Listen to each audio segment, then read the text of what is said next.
का जय आशीर्वाद। श्री राम। बाबा का आशीर्वाद एसपीएम चैनल पर आप सभी का स्वागत है।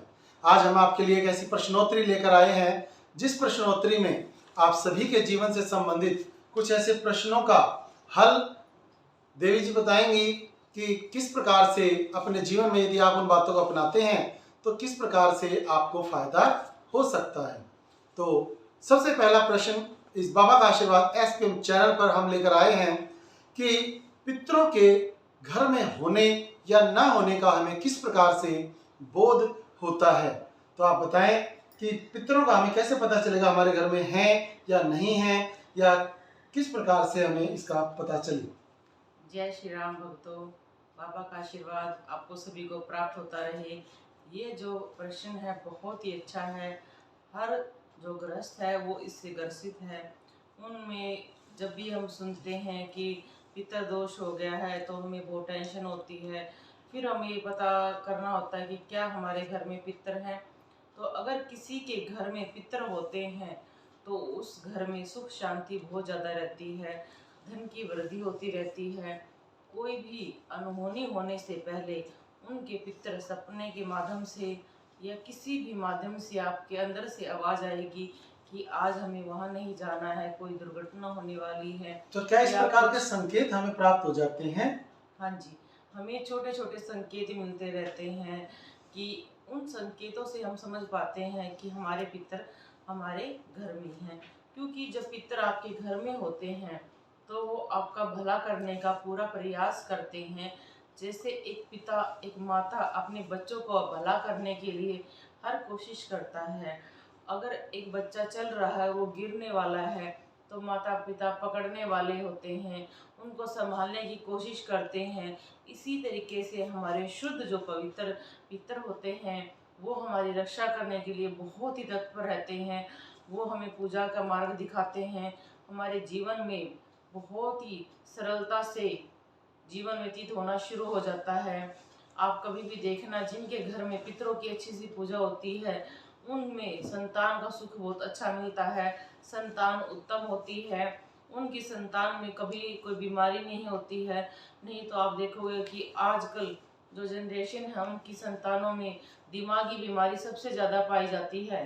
तो क्या आप ये कहना चाहते हैं जिन घरों में संतान प्राप्ति नहीं हो पा रही है या बहुत लेट जिनके यहाँ संतान होती है उनके पितर रुष्ट होते हैं? हाँ जी, जिनके घर में संतान के योग नहीं बन रहे हैं, आप कभी भी देखना कि मेडिकल रिपोर्ट करवाते हैं, सभी रिपोर्टें हमारी अच्छी आ रही हैं, फिर भी संतान की प्राप्ति नहीं हो रही है, तो उनके जो पितर हैं वो रुष्ट हो रहे होते हैं। इसलिए वो उनको संतान नहीं देते हैं। वो कहते हैं कि तुम मेरी संतान थे, तुमने मेरे लिए क्या किया, अब तुम आगे संतान प्राप्त करके क्या करोगे। इसलिए वो कभी भी आपको संतान सुख नहीं प्रदान करेंगे। फिर आप किसी पंडित के पास जाते हैं, वो छोटे छोटे उपाय बताते हैं। तो अगर आपके पितरों को उससे कुछ आहुति प्राप्त होती है, भोजन प्राप्त होता है, सुख प्राप्त होता है, तो वो आपको संतान दे देते हैं।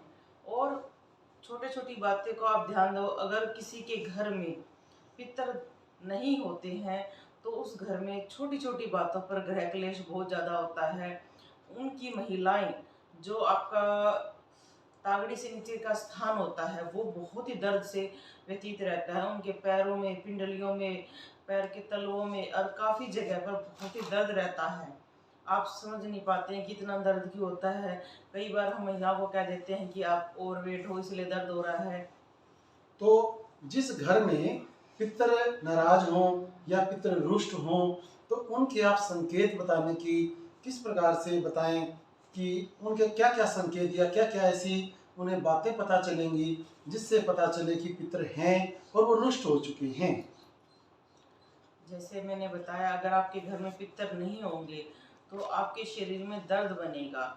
जितनी भी महिलाएं हैं वो इस बात को ध्यान से देखें कि आपकी जो तागड़ी से नीचे वाला स्थान है वो दर्द से पीड़ित रहेगा। कई बार आपको लगेगा जैसे कि वो शरीर हमारा फट रहा है, हम पेन किलर लेके करते हैं। कई बार यहाँ पर कंधों पर भी दर्द महसूस होता है, तो क्या वो भी इन पितरों की वजह से होता है? ये जब आप पूजा पाठ बहुत ज़्यादा करते हो, तब जब आपके पितर खुश होते हैं तो वो सवारी के रूप में आते हैं, तब आपके कंधों पर एक जोर महसूस होता है और सवारी के रूप में आकर वो आपके घर के लिए कुछ मार्ग बताकर जाते हैं। और कईयों की तो जो पितर हैं वो पूछा देना इतने शुरू कर देते हैं कि वो चौकियाँ लगाना शुरू कर देते हैं, जगत कल्याण करना शुरू कर देते हैं। तो क्या आप ये कह रहे हैं कि जो लोग चौकी लगाते हैं उनके पास भी पितरों की शक्ति होती है? हाँ जी, अगर कोई चौकी लगा रहा है तो उसकी सबसे पहली शक्ति उसके पितर की शक्ति मिलेगी, फिर उसके कुल देवता की शक्ति मिलेगी, फिर उसके इष्ट की शक्ति मिलेगी, फिर उसने एक दो जो सिद्धियां कर रखी होती हैं वो शक्तियां मिलेंगी। ऐसा कभी नहीं हो सकता कि कोई चौकी लगा रहा है और उसके पितर मलिन है, क्योंकि सबसे पहले पितर ही कार्य करना शुरू कर देते हैं। तो इसलिए चौकियों पर आप कभी भी देखना वो अपने पितर को भी स्थान दे मिलते हैं, कुल देवता को, अपने इष्ट देवता को, स्थान देवता को, ग्राम देवता को। और एक जो सिद्धियां होती हैं जैसे भैरव बाबा की सिद्धियां हो गई हैं, बटुक भैरव की सिद्धियां हो गई हैं, और काफी सिद्धियों में हमें ऐसी चीजें की जरूरत पड़ती हैं जैसे अगर कोई भगत आ गया है। एक मिनट, मैं सभी की तरफ से एक प्रश्न पूछना चाहूँगा देवी जी से कि ये सिद्धियाँ और रिद्धियाँ और जो इस प्रकार की बड़ी पूजा पाठ विधान हैं, तांत्रिक सिद्धियाँ हैं, वो तो एक सामान्य व्यक्ति के वश की बात नहीं होती, परंतु व्यक्ति अपने घर में यदि पितृ हैं तो उन्हें किस प्रकार से पवित्र या शुद्ध या किस प्रकार से उन्हें खुश कर सकता है? आप ऐसा विधान हम सभी के लिए बताएं कि वो कैसे अपने पितरों की शुद्धि कर सकते हैं या पितृ घर में आशीर्वाद बरसाते रहें और कैसे घर के अंदर ज़्यादा से ज़्यादा खुशहाली का माहौल बना रहे, ना गृह क्लेश रहें, ना ही किसी प्रकार का कोई दुख या समस्या या होते होते काम जो एकदम से हमारे रुक जाते हैं, क्या वो उनका कारण इसी प्रकार से यही होता है कि पितृ रुष्ट हैं? तो पितरों को खुश कैसे करें, ऐसा कुछ विधान यदि आप बता पाएं तो हमारे सभी भाई बहनों का उद्धार हो पाएगा। आप जरूर बताएं। इन्होंने बहुत ही छोटा और सरल मार्ग पूछा है, बहुत ही अच्छी बात पूछी है कि हर कोई गृहस्थ चौकी नहीं लगाना चाहता, उन्हें इस चीज़ों की कोई ज़रूरत नहीं है। उन्हें सिर्फ अपने पितरों को शुद्ध करना है और अपने बच्चों को पढ़ाना है, गृहस्थ जीवन अच्छी तरह से जीना है। इसके लिए महीने में एक अमावस्या जरूर आती है, उस अमावस्या का दिन ही पितरों का दिन होता है। उस दिन आपको काफ़ी चीज़ों का ध्यान रखना है, अपने पितरों की पूजा करनी है। और पूजा के साथ साथ आप उस दिन प्याज लहसुन का प्रयोग ना करें, घर में लड़ाई झगड़ा ना करें। अगर आप मासिक धर्म में हैं तो जो पितरों का भोग है वो अपने पति से या बच्चों से ही लगवाएं, और हर अमावस्या को उनकी पूजा करें, उनको नहलाएं। अगर आप बाहर रहते हैं तो उनको पूजा घर में स्थान देकर उनकी पूजा नियमित करें। हो सके तो साल में एक बार गंगा स्नान या कोई भी आपके नज़दीक जो स्नान लगता है, ये कहें कि आओ पितर महाराज मैं आपको स्नान करा के लाते हैं। कहा जाता है कि गंगा स्नान और धार्मिक नदियों के स्नान से आपके पितर बहुत ही शुद्ध हो जाते हैं, हष्ट पुष्ट हो जाते हैं, और वो आपके कार्य करने शुरू कर देते हैं। हर अमावस्या को नहीं दान कर सकते हैं तो 2-3 अमावस्या को आप क्या करें कि उनके नाम के कपड़े दान करें, कुछ खाने की वस्तुएं दान करें, और आटा थोड़ा सा 100 ग्राम आटा लें और उनको ये कहें कि मैं आपके नाम से चींटियों को जमा के आती हूँ, और चींटियों को डालें। उससे क्या होगा, आपको लाखों गुना फल प्राप्त होना शुरू हो जाएगा। तो इन कार्यों से करने से क्या हमारे पितर भी खुश हो जाते हैं और वो अच्छा आशीर्वाद प्रदान करने के लिए हमारे घर आते हैं?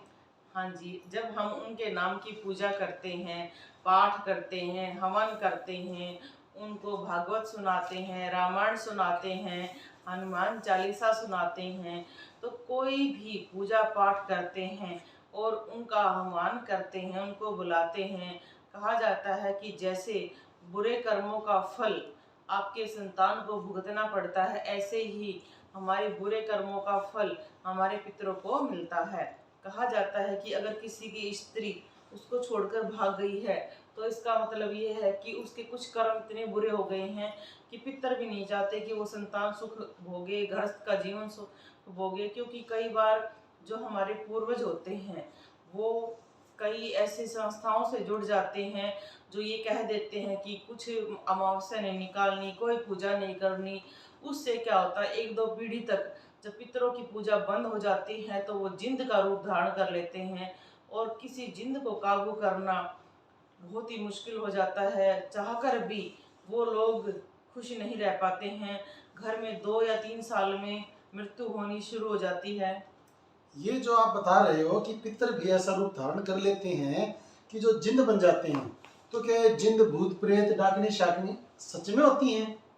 हाँ जी, हर चीज इस समाज में और इस संसार में है।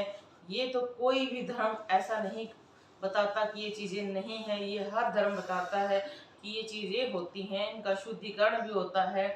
जैसे जैसे हमारी पीढ़ियां पूजा छोड़ रही हैं, और कई तो संस्थाओं में, धार्मिक संस्थाओं में कह देते हैं कि कोई पूजा पाठ नहीं करना चाहिए। क्यों नहीं करना चाहिए? आप अपने माता पिता की पूजा नहीं करोगे तो किसकी पूजा करोगे? फिर आप दुखी होते हो। सबसे पहले जो देव होते हैं हमारे घर में, वो हमारे माता पिता ही होते हैं। हाँ, हमारे जो आप पहले, ये कहना चाहते हाँ, हैं? हमारे पहले जो देव होते हैं माता पिता होते हैं। इसी तरीके से जो हमारे पूर्वज होते हैं वो भी हमारे माता पिता होते हैं। उन्हीं के डीएनए में हम होते हैं, उनका ऋण होता है हम पर। कहा जाता है हर इंसान के ऊपर ऋण होता है, मातृ ऋण, पितृ ऋण, और जो आपके पूर्वजों का ऋण होता है। अगर उसे बिना चुकाए आप जाओगे तो आपको मोक्ष कैसे प्राप्त होगा? तो अपने हर प्रकार के सुख सुविधाएं बनाए रखने के लिए और अपने हर प्रकार के जीवन में बनते हुए काम यदि आपके बिगड़ते हैं, तो देखो देवी जी ने बताया है कि किस प्रकार से आप अपने जीवन को आनंदमय सुखमय बना सकते हैं। पितरों का हर प्रकार से आप जरूर पूजन करें। आपकी जो भी गांव में या खेतों में या कहीं पर भी यदि ऐसा स्थान बनाया गया है जहां पर पितरों का स्थान है, तो उस पर जाकर जरूर उन्हें नहलाएं, उन्हें वस्त्र अर्पण करें, भोग दीप दान और हर प्रकार से उनकी सेवा करें। यदि कच्चा दूध उपलब्ध हो तो उससे भी उन्हें नहलाएं, और गंगा स्नान यदि करा सके तो उन्हें गंगा स्नान भी कराएं। तो इस प्रकार से देवी जी ने आज पितरों का यदि घर में हैं और वो किस प्रकार से दुखी हैं, तो क्या क्या भाव आपके पास उपलब्ध हो सकेंगे, क्या क्या आप बातें आपके दिल में आएंगी, ये सारी बातें इन्होंने बताई। और ये भी बताया है कि किस प्रकार से उन्हें खुश किया जा सकता है, किस प्रकार आप हर अमावस्या को क्या क्या उन्हें खिलाएं या अर्पण करें, किस प्रकार से सीता देने की जो हमारे हरियाणा में हमारी संस्कृति में विधान है, आटा चींटियों को खिलाएं या आटे में कुछ सब्जी और रुपया लेकर के जो पंडित जी दान ग्रहण करते हैं उन्हें अमावस्या के दिन अपने पितरों के निमित्त वो दान करें। तो किस प्रकार से इन्होंने बताया है कि बहुत अच्छी प्रकार से इन्होंने समझाया है। आपका बहुत बहुत धन्यवाद है। हम आपके ऋणी हैं कि आपने हमारे सभी भाई बहनों को ये बताया कि किस प्रकार से इनको अच्छी प्रकार से स्वस्थ बनाया जा सकता है। अपने घर में संतान प्राप्ति के लिए जो पितरों को जरूर से जरूर बहुत ही अच्छी प्रकार खुश करें, वो कैसे करें, और पितर यदि हैं या नहीं हैं, इस प्रकार की सारी जानकारियां इन्होंने हमें दी हैं। हम इनके तहे दिल से शुक्रिया अदा करते हैं और आपके लिए इसी प्रकार की ज्ञान चर्चा हम और भी लाते रहेंगे। कमेंट बॉक्स के माध्यम से आप अपनी और भी समस्याएं हमें बताएं। तो जिस प्रकार से हमें भक्तों की, भाई बहनों की समस्याओं का पता चलता है, हम उससे संबंधित ऐसी ज्ञान चर्चा आपके लिए लाते रहेंगे। बाबा का आशीर्वाद एसपीएम चैनल पर आपको इस तरह की अनेक सरल युक्तियां प्राप्त होती हैं, जिनमें इस कलयुग के जीवन में हर गृहस्थ व्यक्ति क्या सरल से सरल उपाय करके धन लाभ और स्वास्थ्य लाभ ले सकता है, संतान सुख प्राप्त कर सकता है, संपत्ति का सुख प्राप्त कर सकता है। जी देवी जी, आपका बहुत बहुत धन्यवाद। जय श्री राम। जय श्री जय श्री राम। जितना